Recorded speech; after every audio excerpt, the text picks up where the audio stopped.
Memphis 50 years ago this evening. In what would prove to be the final public speech of his incredible life, Dr. King said, "Like anybody, I would like to live a long life. Longevity has its place, but I'm not concerned about that now. I just want to do God's will, and He's allowed me to go up to the mountain, and I've looked over, and I've seen the promised land. I may not get there with you, but I want you to know tonight that we as a people will get to the promised land. And I'm so happy tonight. I'm not worried about anything. I'm not fearing any man. Mine eyes have seen the glory of the coming of the Lord."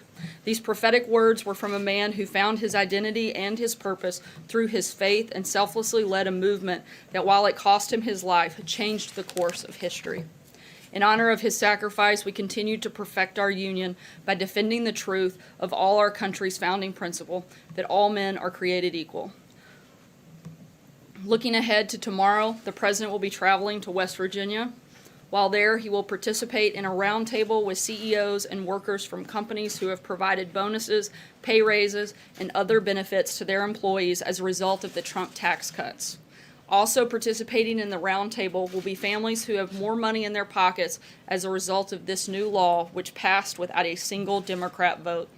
This will be the President's fourth trip to West Virginia since he took office. Later this month, the President will welcome the decorated U.S. Olympic and Paralympic teams to the White House. This event will take place on April 27th. The President looks forward to celebrating these incredible athletes and their remarkable achievements in the 2018 Winter Games. Before taking your questions today, I have a special guest here with us, Secretary Nielsen from the Department of Homeland Security. As you all know, the President received a briefing yesterday on the administration's strategy to confront the growing threat of illegal immigration, drugs, and violent gang members coming across our southern border. As the President said, the mobilization of the National Guard will be an important part of the strategy.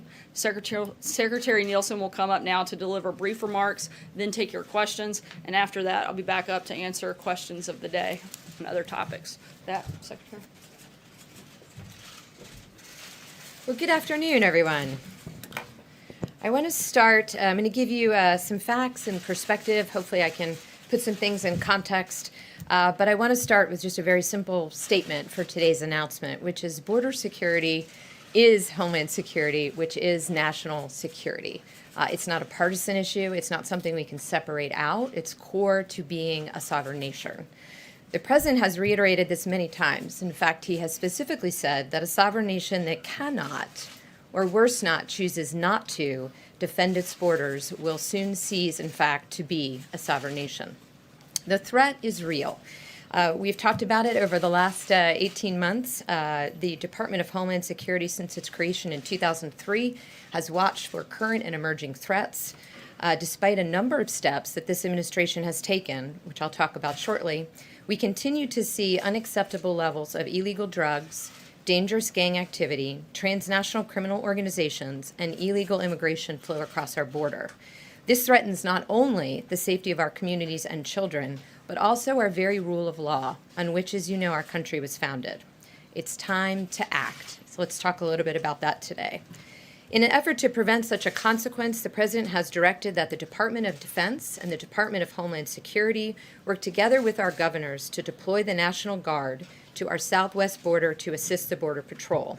The President will be signing a proclamation to that effect today.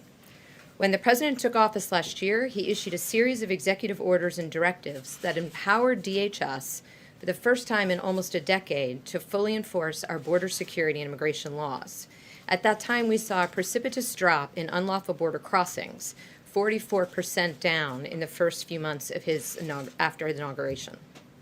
This Trump effect, as many of you have referred to it, and we have as well, on illicit border activity was undeniable, as smugglers, transnational criminal organizations, and those who are responsible for illicit activity across our border were forced to wait and see if enhanced enforcement efforts would scale back their criminal activity for good. In the last 15 months, under the President's leadership, the administration has taken major steps to methodically strengthen border security. Let me just give you just a few, but we're happy to provide additional details. We stepped up the targeting of dangerous criminal gangs such as MS-13. We removed thousands more criminal aliens than the year prior. We no longer exempt entire classes of illegal aliens from the consequences of breaking our immigration laws. We began the first new border wall system construction in close to a decade. We modified our asylum system processing to more quickly adjudicate claims, and we ended so-called temporary immigration programs that were either constitutionally dubious or were administered in a manner that was inconsistent with the purpose of the law or contrary to the intent of Congress. Despite these actions, we've recently seen the numbers of illegal border crossings rise from 40-year lows last April to back to previous levels. Our current border security and immigration laws fail the American people. The system rewards bad behavior. It does not punish lawbreakers. It undermines our nation's economic interests. Make no mistake, interdiction without the ability to promptly remove those without legitimate cause is not border security. It is not national security. When the president took office, the traffickers, smugglers, TCOs, and the illegal aliens that serve as their currency paused to see what our border enforcement efforts would look like and if we could follow through on the deportation and removal. While we have been apprehending aliens at the border with historic efficiency, these illicit smuggling groups saw that our ability to actually remove those who come here illegally did not keep pace. They saw that there were loopholes they could exploit to avoid detention and removal. And let me give you some numbers to put how that has changed the context of our immigration and border security system. Before 2013, approximately 1 out of every 100 arriving aliens claimed credible fear, which is the first step in the United States asylum process. Today, more than 1 out of 10 do so. Why this matters is because this number unfortunately demonstrates and is indicative of the rising level of fraud that plagues our system. This prevents us from timely helping those who really do need asylum. When we have to deal with the fraud and the backlogs, we are unable to help those truly in need. Before 2011, over 90% of arriving aliens were single adult males. Today, 40% are families and children. The traffickers and smugglers know that if you arrive with a family under our current legal and court system, you have a much better chance of being released into the United States. We have seen the smugglers advertise this as an enticement, and we have seen traffickers, unfortunately, fraudulently use children to gain entry into our country. Before 2009, the last stat here, 90% of arriving aliens were Mexican nationals. Today, nearly 50% are from Central America. The traffickers and smugglers know that these individuals cannot, under U.S. law, be easily removed in an expeditious way back to their country of origin, and so they exploit the loophole. Each of these reflect the effects of legislative and legal loopholes that have made it that much more difficult to remove the bulk of those we apprehend, whether they are criminals, traffickers, gangs, or illegal aliens. Those falsely claiming asylum know that if they use the magic words credible fear, because of the low threshold that currently exists and because of the very large backlog, they will be released with work permits into the interior for many years before they see a judge. In 2012, when DACA was offered, families with children similarly understood that deferred action was on the table, and the possibility of further future deferred action has caused additional migration that continues through today. This is exacerbated because of the deeply flawed Flores settlement agreement, one that we have talked about before, and because of our inability to use expedited removal authority for all unaccompanied alien children. Because of this, we do see many more Central American families with children attempting to enter the country illegally, many more than a decade ago. Smugglers themselves are gaming the system, pure and simple. They take advantage of the loopholes in our laws. They know that we cannot prosecute as we need to stop their behavior, and we know in some cases it takes many years for them to be removed. This, in addition, creates a massive magnet for additional illegal immigration, TCO activity, and criminal activity across our border. Every day, we rely on a number of partnerships to help us accomplish our mission to secure our borders.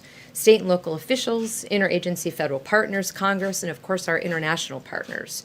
I have been with and will continue to work with these partners. This is a problem that requires all of our attention. This administration has also asked Congress for help. Congress makes immigration law. It's that simple. That is how our system works. Congress makes immigration law. Congress decides which classes of aliens are allowed into the country and which can be deported. We've asked for changes to existing law to close loopholes that exacerbate the challenges we have and often result in a de facto court-ordered or resource-constrained resulting catch and release. The President, as you know, terminated administrative catch and release last year, but due to these loopholes, we often find, particularly those with family, they must be released after 20 days. We asked Congress for additional funds for the border wall system, for detention beds, personnel, as that magnet of lawlessness still draws people by the thousands to our borders. Why not attempt the journey if you have no belief you'll ever be caught? We must change the environment. We must change and reduce those pull factors. Unfortunately, time and time again, Congress has failed to act. Worse still, some members of Congress have continually opposed efforts to secure the border. As a result of this continued congressional inaction, the administration has drafted legislation, and we will be asking Congress again to provide the legal authority and resources to address this crisis at our borders. We will not allow illegal immigration levels to become the norm. More than 1,000 people a day, 300,000 a year, violating our sovereignty as a nation will never be acceptable to this president. Since becoming secretary, I've spoken with hundreds of members of Congress on the need for legislation. I will continue to speak with anyone who will listen about the need to end catch and release and close these loopholes once and for all. Based on conversations with congressional leadership, I am optimistic. We are a country based on the rule of law. I ask Congress to pass needed legislation with all urgency. I will work with you. Let's get this done. In the meantime, the President has directed the National Guard personnel be deployed to the southern border. The Department of Defense, as you know, has long supported the efforts of DHS to protect our nation's borders. This includes ongoing counter-narcotic missions, infrastructure construction, persistent surveillance operations training, and aerial support throughout the Western Hemisphere. The Department of Defense is a longtime partner of the Department of Homeland Security, and I thank them for their support. While plans are being finalized, it's our expectation that the National Guard will deploy personnel in support of CBP's border security mission. It will take time to have the details in place, but we are beginning today and we are moving quickly. We are anxious to have the support. I have spoken with all of the governors and will be continuing these conversations. It is very encouraging that some of them have already taken dramatic steps in their own states to confront illegal immigration and to strengthen that border security to prevent the criminal activity and the inflow of drugs. These are leaders who understand the importance of enforcement and border security and how it improves public safety in their states. I look forward to working with each of them. As a result, I will not provide the full details today because much of what we will be doing in conjunction with the border state governors will be worked out through the appropriate processes as it has been in the past. The urgency cannot, however, be underscored. We will be doing this today under the President's direction. I will continue my conversation with all 4 border governors, and we hope to have the path forward very much specified in the near future. I also want to just make sure before I turn it over for questions to mention that we've been in touch with my counterparts in Mexico regarding this action. They understand the administration's desire, much like their own, to control illegal entry into our country. They understand and respect our national sovereignty. I thank them for their recent support in addressing the yearly caravan, as well as in signing a number of security-related agreements last week. I value their partnership and do not expect this operation to affect that relationship. I want to close by saying that the problems of catch and release and unsecured borders are solvable problems. Congress has the ability and the opportunity to provide this administration and our country with the tools it needs for border security. In my conversations with members of Congress, all have said they're for border security and the rule of law. The vulnerabilities we need to address are well known. The legislative fixes have been drafted and debated. The tools are tested and ready. All that is lacking is the will to act. I'm hoping that changes, and I call on all members of Congress to work with us to close these loopholes and to end catch and release completely. Let me be clear, we are a welcoming nation. We support tens of millions of legal visitors every year, as well as over 1 million legal immigrants. We will continue to do so. But as I said earlier, border security is national security. Security of our nation is not a partisan issue. border security is national security. It's a foundational element to the very security of our systems, of our citizens, and our homeland. The President's committed to securing our border and using all the tools that he has available to him. I thank him for his leadership and support of DHS. I thank you for listening, and I look forward to your questions. Sure. Maybe for some context, could you compare what the President is contemplating with what President Bush did, 6,000 National Guard personnel for about a year and a half, Arizona, New Mexico, California. President Obama did about 1,200. Right. Is he contemplating something larger than that and something of a longer duration? And how soon do you think, whatever the number is, the deployments will begin? So let me take the last part first. We do hope that the deployment begins immediately. I will be continuing to have conversations with the governors today. As you know, it's done through a memorandum of agreement, so we're working with all haste to agree on that. So we hope to, we've specified out the missions where we need support. They include everything from aerial surveillance, which, as you know, was part of Operation Phalanx, through to some of the support functions that the Guard was able to do under President Bush in Operation Jumpstart. So we've been very specific state by state, locale by locale, of what CBP believes they need, and then we'll work in conjunction with the governors who are in fact on the front lines to see what they need and work it within the National Guard. But as soon as possible, conversations are ongoing. And size and duration of deployment? So size and duration, we have not, I don't want to get ahead of the governors. This is a partnership with them. We're giving them the opportunity to review our suggestions of how the National Guard can support the Border Patrol, but as soon as the numbers are available, we'll provide them. More robust than the Bush deployment? I think it will be strong. It will be as many as is needed to fill the gaps that we have today, is what I can tell you. So we'll go through and make sure.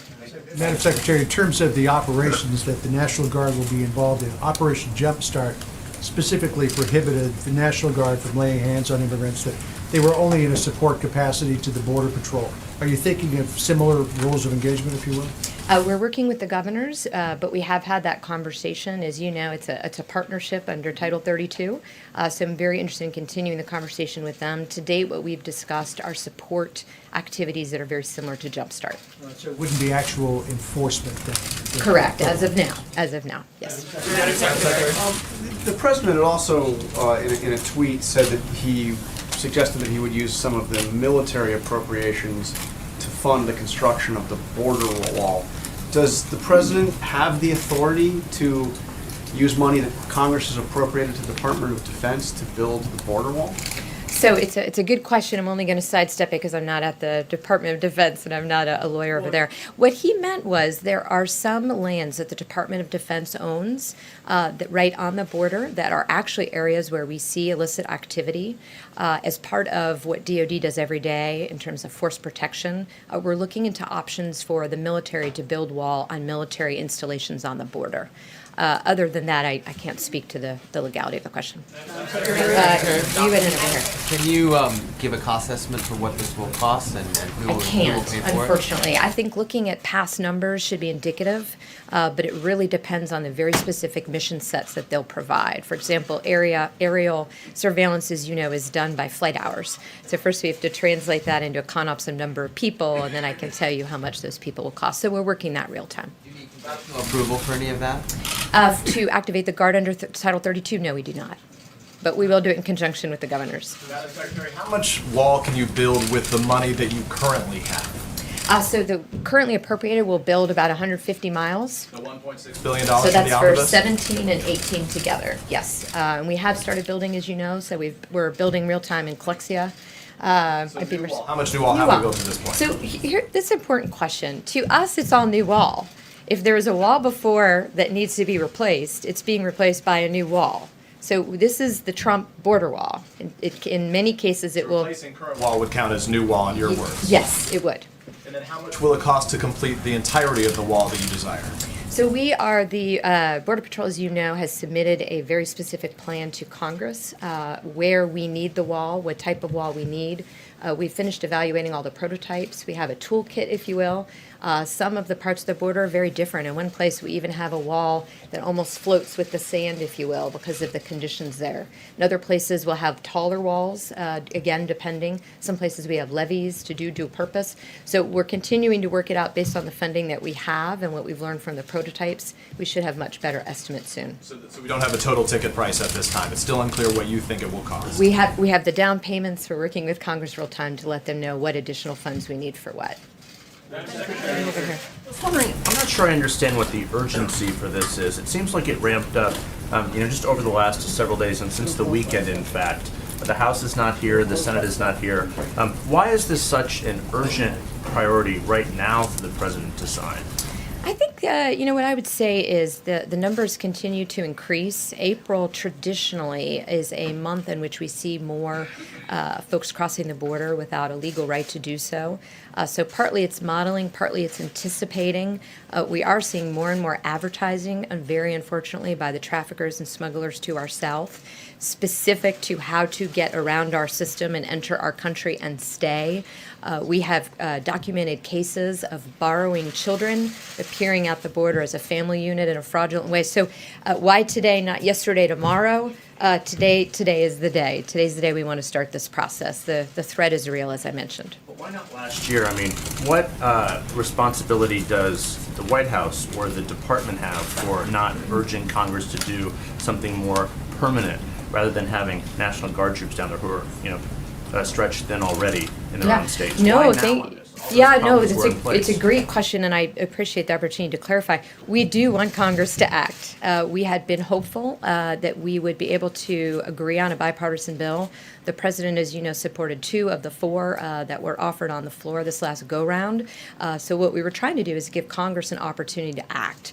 That has not gotten us where we need to be in terms of enforcing the law. So we're taking what actions we can as an executive branch and hope that we can soon again start the conversation with Congress.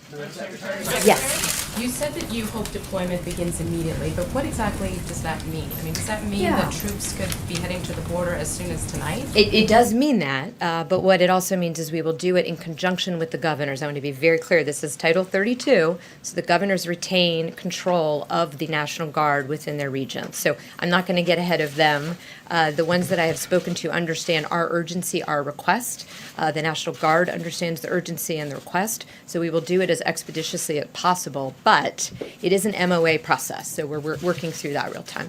Yes? Thank you. Follow up with Jeff's question, because this is the 440th day of the Trump administration. You talk about the urgency, you talk about it being April, but there's been a Right. lot of speculation in the country that this might have something to do with something the president saw on television on Sunday morning, or it might have something to do with the fact that the president wants to shore up support amongst his political base. Can you speak to that speculation? Is it true? I think what is true is the president is frustrated. He has been very clear that he wants to secure our border. He's been very clear that he wants to do that in a bipartisan way with Congress.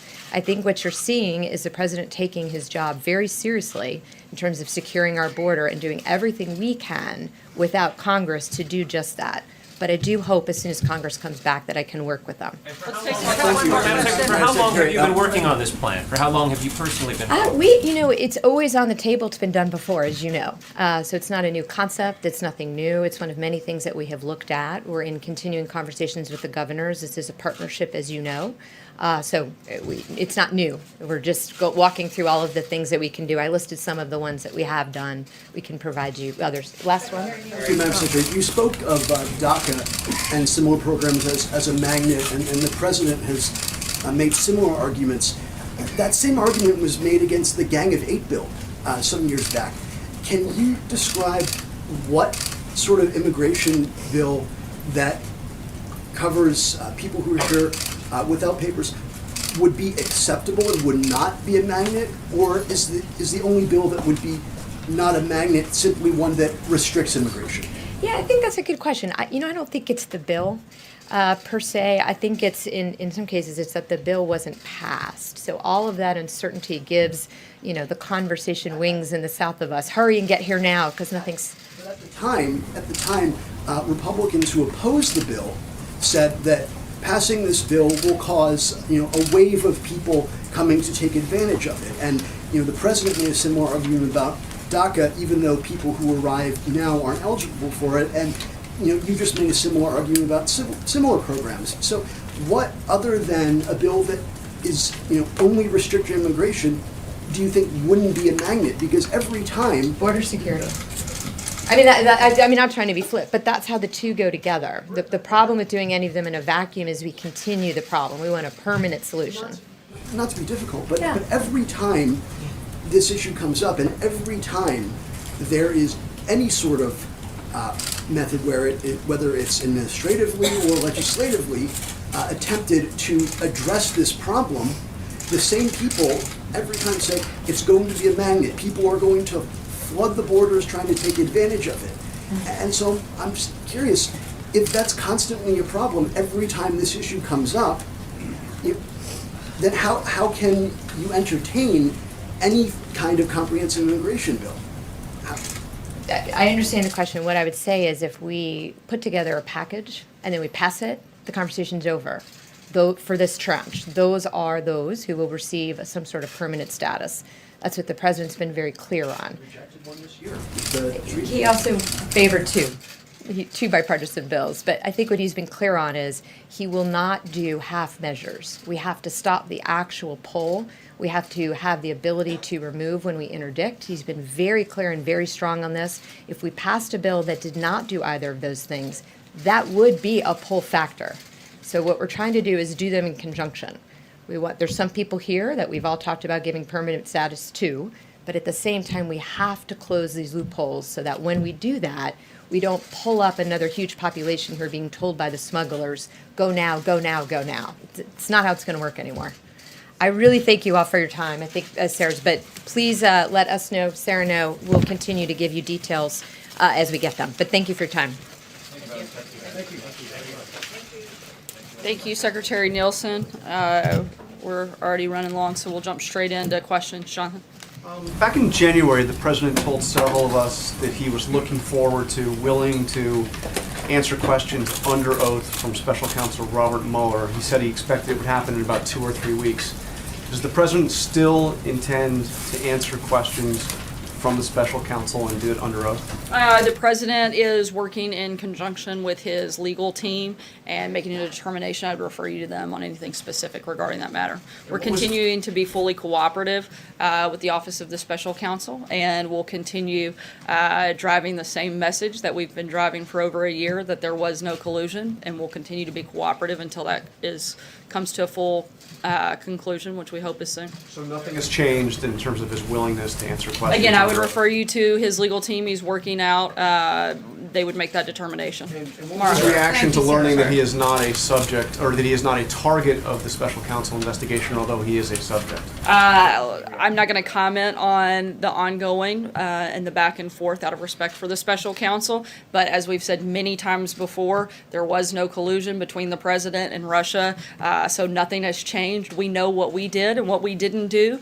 So none of this comes as much of a surprise. Mara? Sarah, I have 2 questions, a Russia question and a DACA question. Does he agree with McMaster that we have failed to impose sufficient costs on Russia for what they're doing? What McMaster actually said is that we've been very tough on Russia.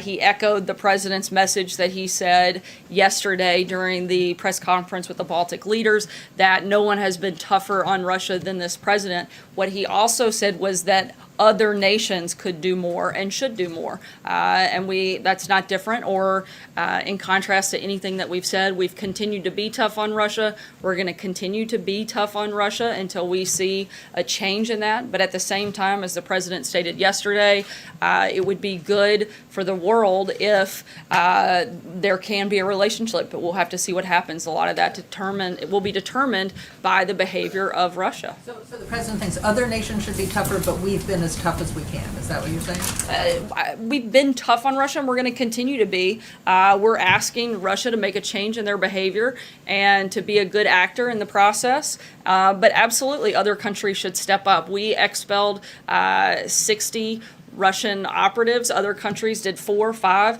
Certainly, we think everybody can step up and do more and put pressure to maintain good behavior. On DACA, the president tweeted, "No more DACA deal." Does that mean when the courts resolve this issue, he will begin deporting the DACA kids? Look, we're not going to get ahead of anything. We have tried and tried. Democrats have continued not to want to participate and actually find a solution. They failed to actually show up and do their jobs as they were elected to do. The president has been very clear, put multiple proposals on the table to fix the problem, and Democrats have not been willing to take a deal that was actually a really good deal and went much further than the previous administration and went further than things that they've previously supported. Frankly, you shouldn't be asking me this question or the White House this question. You should be asking Senate Democrats and members of the House Democrat Party why they aren't willing to actually fix something that they claim to want to champion day after day. Major. Sarah, make it move. Major. Sarah, Larry Kudlow and the Commerce Secretary, Wilbur Ross, both said today that negotiations are the most likely way the trade dispute is going to be resolved. Does the president agree with that, or does he in fact intend to put the tariffs on the table, make them real, because they're not real yet, and then see what happens? Look, we're going through the review period. We're very lucky that we have the best negotiator at the table in the president, and we're going to go through that process. It'll be a couple months before tariffs on either side would go into effect and be implemented, and we're hopeful that China will do the right thing. Look, China created this problem, not President Trump, but we finally actually have a president who's willing to stand up and say enough is enough. We're going to stop the unfair trade practices. We're asking China to stop unfair trade practices, and we're going to work through that process over the next couple of months. Any change in Chinese behavior, these tariffs will take effect. I'm not going to get ahead of the process of where we are. We're in the review process right now, but certainly we expect China to make changes and stop the unfair trade practices that they've participated in for decades. The tariffs will take effect. Again, I'm not going to get, I just said, I'm not getting ahead of the review process, but I would anticipate that if there are no changes to the behavior of China and they don't stop the unfair trade practices, then we would move forward. John? In the meantime, Sarah, as all this is taking place, we're seeing some really wild swings in the stock market, which represents billions and tens of billions of dollars in real money. Is the president worried that this saber rattling is causing many people in this country to lose money?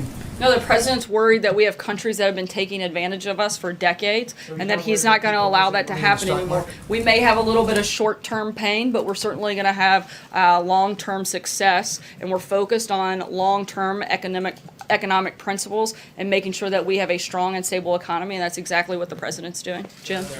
Question on Amazon. The Pentagon could potentially award a very large cloud computing contract to Amazon. Given the president's recent criticisms of Amazon, is this something he would potentially have concerns about Amazon getting this contract?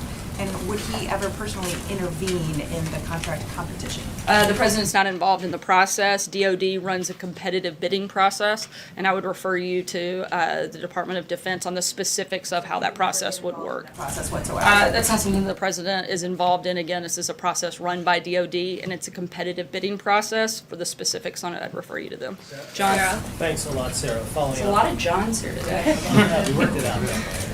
The president, as Jennifer mentioned, has railed against Amazon over the course of the past few weeks, calling the deal that they have with the United States Postal Service a sweetheart deal. My question to you, though, has to do with another sweetheart deal. That's the $50 a night payment that the EPA Administrator Scott Pruett paid to a lobbyist that did business with the EPA. As you know, Sarah, the president promised to drain the swamp. His behavior, his actions seem very swamp-like. Why is the president okay with this? The president's not. We're reviewing the situation. When we have had a chance to have a deeper dive on it, we'll let you know the outcomes of that, but we're currently reviewing that here at the White House. Does the president have confidence in the EPA administrator at this point? The president thinks that he's done a good job, particularly on the deregulation front, but again, we take this seriously and we're looking into it, and we'll let you know when we finish. John? Sorry, I'm going to stick with the theme here and go to another John, and then I'll start mixing it up. Thank you, Sarah. Two questions. Last week, BuzzFeed reported that Christopher Steele was claiming in a report, documented evidence, the FBI had a second report on the mysterious death of Mikhail Lesnin, founder of Russian television RT and former press secretary to Vladimir Putin. He died at the Hotel DuPont. Originally it was said from a fall, but this report said he was bludgeoned after by people hired by oligarchs close to Putin. Does the administration have any comment on this, given the concatenation of commentary on Russia and response to Russian activities abroad? I don't have anything specific on that incident at this point. The other thing is, can we have a readout from the Mexican foreign minister's meeting here recently, including with the White House staff and Jared Kushner? I'm sorry, I couldn't hear the last. What was Now, it? I understand. Are you asking if we're going to have a readout? Yes. Sorry. We're continuing in the NAFTA negotiation. We feel like we've made significant progress. We'll keep you posted as that continues. Jeff. Sarah, was the president persuaded by his advisors that it's important for the United States to stay in Syria? The president has maintained all along that our focus has been on defeating ISIS. There, we've made significant progress since the president took office, and under his leadership with a complete collapse of the caliphate there. We're continuing to make progress. We're continuing to work with our allies and partners in the region, but we want to focus on transitioning to local enforcement and do that over this process to make sure that there's no reemergence of ISIS and take away some of the progress that we've made. And so that's what we're moving to. As this environment has changed because of the success under the president's leadership, we're evaluating it as we go. Repeatedly expressed his annoyance or his dissatisfaction with Iran, criticized the Iranian regime. Wouldn't taking U.S. presence out of Syria simply embolden Iran even further? No, because again, the purpose would be to transition that and train local enforcement, as well as have our allies and partners in the region who have a lot more at risk to put more skin into the game. And certainly that's something that the president wants to see happen, is for them to step up and for them to do more. And that's what we're working with right now. Julie? Sarah, just to follow up on that, the president said yesterday he wanted to see American troops come out of Syria, come home from Syria. Absolutely. The goal, again, is to defeat ISIS. And once we completely do that, we've made significant progress. And when there's no longer a need for troops to be there and we can transition to that local enforcement, that certainly would be the objective. Right, so what does that look like? What is the yardstick for measuring what eradicating ISIS looks like in Syria right now based on the conditions on the ground that military commanders are looking at? And secondly, what did he tell his commanders yesterday during this meeting about how quickly he wants to see that play out? As the president's maintained since the beginning, he's not going to put an arbitrary timeline. He is measuring it in actually winning the battle, not just putting some random number out there, but making sure that we actually win, which we've been doing. We're going to continue doing that, and that determination will be made by the Department of Defense and the Secretary of Defense, which the president has given authority to do that. Cecilia? Transitioning to local forces, doing more of To the job. training and helping transition to local forces to make sure there isn't a reemergence of ISIS in Syria. Now? Right, that's continuing. We've been doing that, and we're going to continue to do that and continue making sure that they're prepared to take that. Cecilia? Back to two things that were talked about earlier. This sense of urgency about sending the National Guard to the border. The Secretary sort of sidestepped this question. Does this have anything to do with a report that the President saw on Fox News? I think it has everything to do with protecting the people of this country. I don't think this should come as a surprise. The president's been talking about securing the border for years, since he started on the campaign trail. He wanted to work through Congress. He asked them to do their jobs. He asked them to pass legislation that actually would close loopholes, that would secure our border, that would build a wall. He asked them to do a number of things. They failed time and time again, and now the president president is making sure that in between the Congress actually doing something, he's doing what he can to protect the people of this country, and he's going to continue to do that and look at different measures that he can do that, whether it's through the National Guard, which is what he's doing today, or whether it's through other administrative actions that he has the authority to carry out without having to involve Congress, since they simply, Democrats apparently can't show up and actually do their jobs. No, sorry, I'm going to keep going. This announcement of sending the military to the border is coming a week before the president makes his first ever trip as president to Latin America. What consideration has the administration given to the signal that sends to a region where the United States has had a long history of military involvement that's been very unpopular in the region? And how does that affect his ability to present the United States vision of Latin America while he's there? They have tough laws on immigration too. A lot of countries in Central and South America have infinitely tougher laws than the United States. I think they probably understand that the loopholes that we have in this country are a problem, and we want to be able to work with them to address it. We want people to come here, but we want them to come here legally, and we're not going to just have an open border where drugs and gangs and other bad actors can come in. But certainly we want people from those countries to come here responsibly and legally and through the proper process. Peter? Just to be very clear, you're saying earlier, as the White House said, that the military mission is coming to a rapid end. The president, just a couple of months ago, just last month, said we should never ever have left, referring to Iraq. He talked about that vacuum. So why wouldn't leaving control over local forces that allow for a new vacuum, just repeat what the president promised, would not happen? Again, we're going to make that determination. We're evaluating this as we go. Progress has clearly been made with the complete collapse of the caliphate, and we want to make sure that there isn't a reemergence, and we're counting on the Secretary of Defense and our troops on the ground and our commanders on the ground to help make that determination. So, to be clear, he thinks local forces, at some point, he has confidence that local forces independently will be able to manage those countries in those situations. Certainly, again, we're going to work with those individuals. We're training the local forces, but we also want all of our allies and partners in the region to step up and do more. Again, they have far greater risk being right there in that region with ISIS. If any chance of them reemerging, they're the ones that are at the greatest risk. So they should be stepping up and doing more. And the president's calling on other countries to do just that. Stephen, sorry, I'm going to keep just going. Just on Dr. Stephen. King Day, just because it's a historic day. I'm just going to keep going because we're running light on time. Quick one on Scott Pruett. The president called him the other night. Why?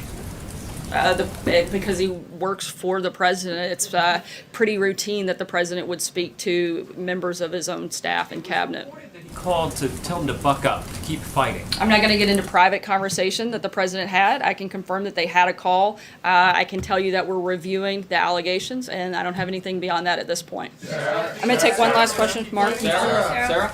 The Mark, sorry. Sarah, thank you. Arizona Congressman Ruben Gallego tweeted, using the National Guard to do border security is very expensive. For what it would cost the Guard to make just 2 arrests at the border, we could give a homeless veteran permanent housing for an entire year. What's your response, and how concerned is the president with the cost of sending military? I don't think you can put a cost on American life. The president sees securing the border as national security issue and protecting Americans. If that congressman's so concerned, maybe he ought to show up and actually support legislation that would fix these problems instead of blaming the president, who's actually trying to do something about it. We'd like to see him work with us in partnership and actually do something instead of just complain about it. Thanks so much, guys. Hope you have a great day. How is he